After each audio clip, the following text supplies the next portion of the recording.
this image here is so that we could see Christ in one another. Because when we look at one another, we don't see Christ in one another. We see one another less than. That's why we could take our gun and pull our trigger. That we could stab up one another. That way we put progenited hatred against one another and even our own children. You know what we leave imagine this. You lay down with a man, get pregnant, and you know what the next thing you do?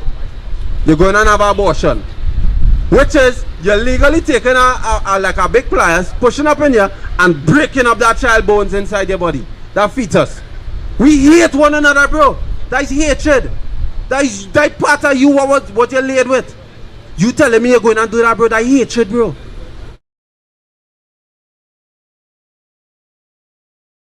Should you have any pictures of yourself? Because I idol worship. Should you have any pictures of yourself? That's an image. Should you have a picture of yourself? Yes or no? No. Alright, let me show you something here and I want you to listen. Read. Listen what God saying, eh? Read. Exodus chapter 20 and verse 4. Thou shalt not. Brethren, come out of the sun, bro. Come in the cool. What you put up the tent for? Read. Thou shalt not make unto thee any graven image. He say any. So any means none. But let me hear what he say after any. Read.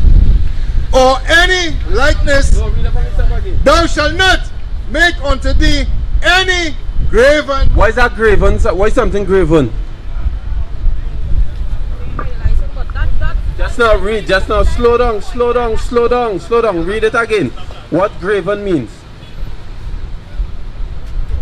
It means handcraft. That is what graven means. For example, if I was to take an animal, right?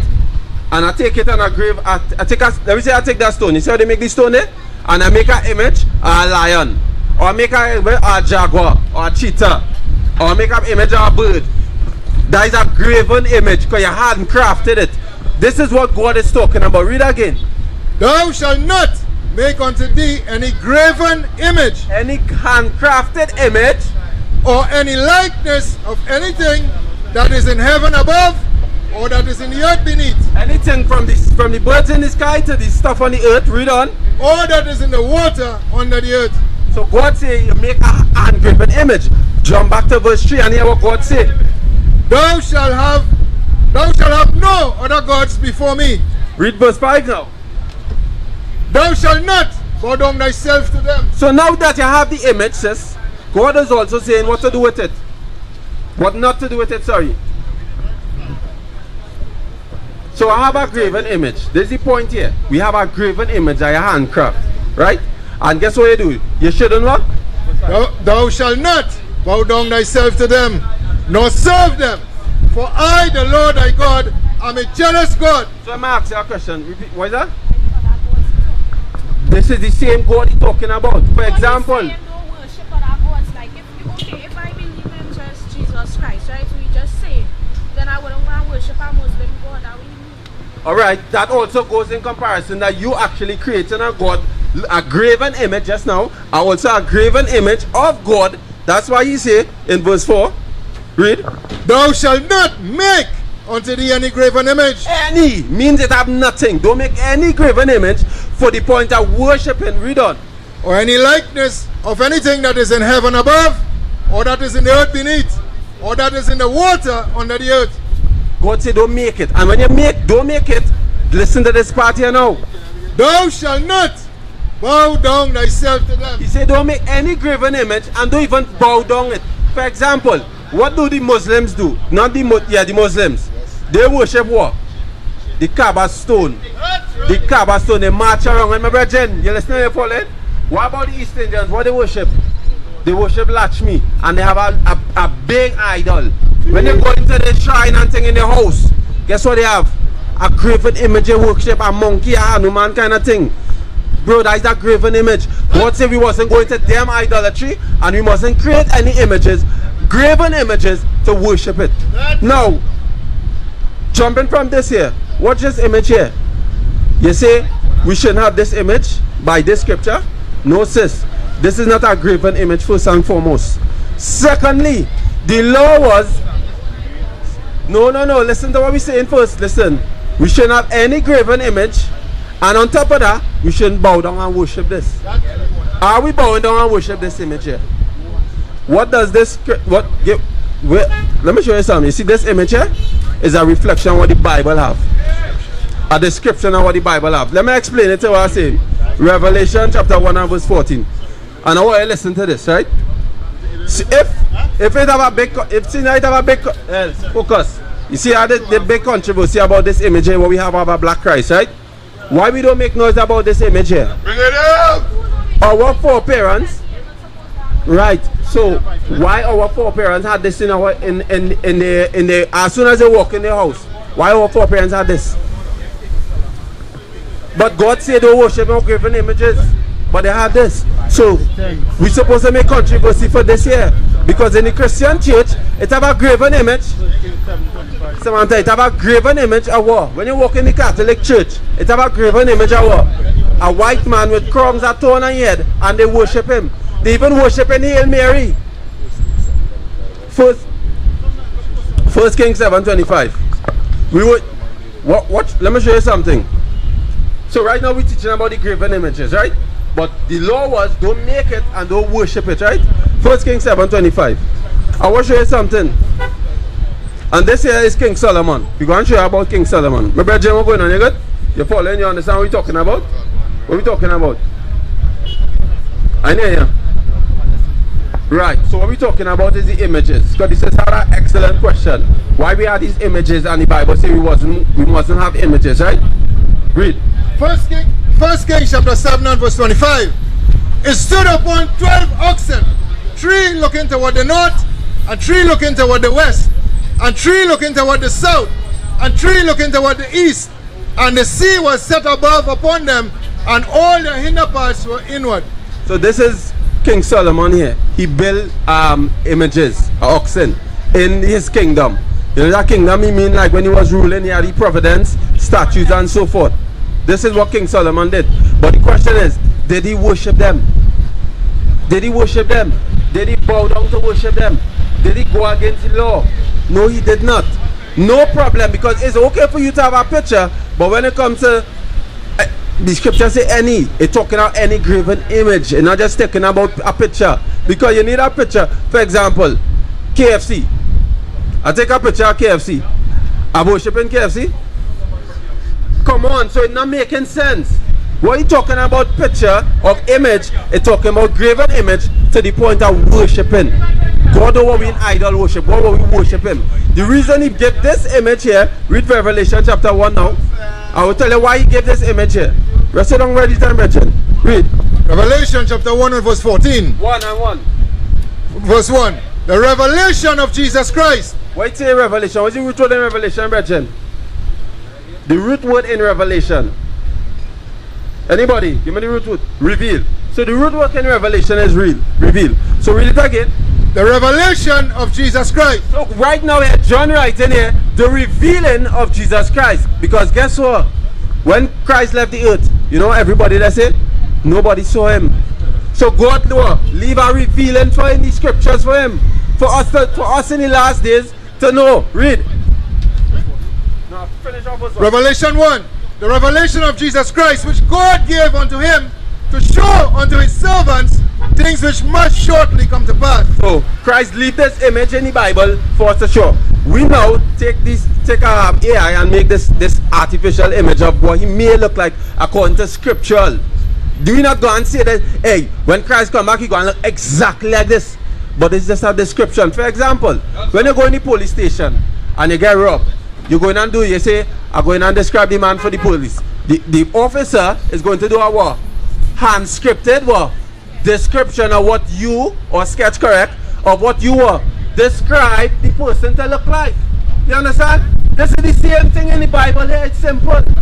So let me do a fuss and fight over it. This here was put here for what? For our revealing, because guess what? This image here, the Antichrist, would be put forth in the earth. This image would be magnified upon the earth for us to worship. Our forefathers and foremothers got beaten just like this. Their backs was bruised just like this to worship this image, you know. Or you have to understand. Read it. Revelation chapter 1 and verse 14 now. Let me get it and show you people. Read. Revelation chapter 1 and verse 14. Because there is not what we feel Christ look like or what we think. This is what the Bible record Christ looking like. Read. His head and his hairs were white like wool. Christ's hair on the head and the hair on the face was what? White like wool. Who has woolly texture on the face of the earth, sis? Who has woolly texture on the face of the earth, brethren? Woolly texture here. Who has woolly texture here on the face of the earth, brethren? Sheep. Sheep. But what people, what race of people has that? You, brethren, what your hair? Your hair is the same texture of wool. Not all people. Because the East Indians have woolly texture there. Does the Chinese have woolly texture there? Bring it Does up. the Japanese have woolly texture there? Does the Caucasian, the white man, does he have woolly texture there? No, brethren. So guess what? This image here, what John describing here, has a clear distinction from all the races on the earth. Yes, You understand, brethren?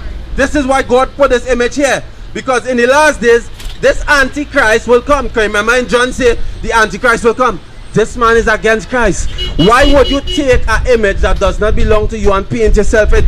Why would you take the Bible and paint your image in it? This have nothing to do with you. Read. His head and his hairs were white like wool, as white as snow, and his eyes was a flame of fire. So why Christ was as a flame of fire? Why eyes was as flame of fire? Why? Why you think? Because he smoked marijuana? He sniffed a little line of cocaine? Why you think he was red like a flame of fire? Come Christian, give me an answer. I hear it all you. Why? Give me a reason why. What do you think he was red for? What do you think he was red for, brethren? You don't know? You know, sis? You have an idea? You have an idea? Sister, you have an idea? No? But let me show you according to the Bible what was prophesied about Christ's eyes. Genesis chapter 49 and verse 12. Right? Can I show you this? This image here is so that you could see, we could see Christ in one another. Because when we look at one another, we don't see Christ in one another. We see one another less than. That's why we could take our gun and pull our trigger. That we could stab up one another. That way we progenited hatred against one another and even our own children. You know what we leave our, make our, imagine this. You lay down with a man, get pregnant, and you know what the next thing you do? You're going to have an abortion. Which is, you're legally taking like a big pliers, pushing up in here, and breaking up that child bones inside your body. That fetus. We hate one another, bro. That is hatred. That part of you, what you're laid with. You telling me you're going to do that, bro? That hatred, bro.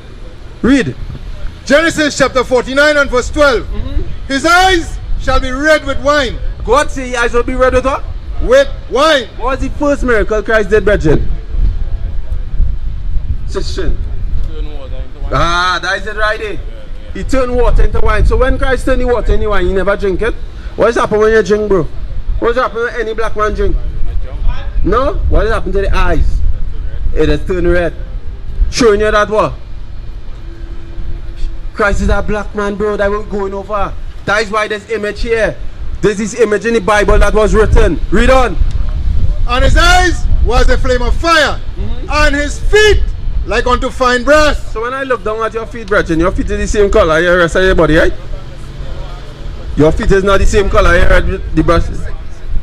You're dyslexic or something? Yeah. What's going on? Your feet is not the same color as the rest of your body. Bro, your feet is the same color already. Stop playing. When I look down at the sister feet, when I look at your brethren feet, the same complexion of your feet here is the same complexion in the rest of your body. Correct. Read on. So let me ask you a question. Read it again. And his feet like unto fine brass. So the question is, Samantha, what color is brass? I know, brass is gold? Brass is gold, right? What do you say brass is? You don't know. What do you say brass is? You don't know what is brass? Not silver. You say gold. What color is similar to gold then? Beside, all right, yellow, right? Let me wrap it up with this. So you're using gold for you, right? Well, let me hear this part. Read on. Read it. Finish it. And his feet like unto fine brass, as if they burned in a furnace. So I put anything in fire. What does come out of it? What color does come out to? Black. So let me ask you a question. Let me go with the gold perspective. Christ had gold feet. Christ had brown feet. But I will go with gold, the complexion gold. Right? When anything burned in a furnace, it was what color? Black, right? If Christ, the Bible now describes Christ look like he burned in a furnace, how does pale face red skin dragon could look like Christ? What is a nation?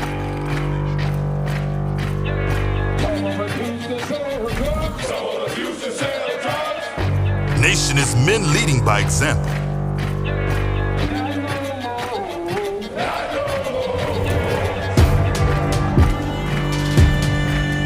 Nation is family.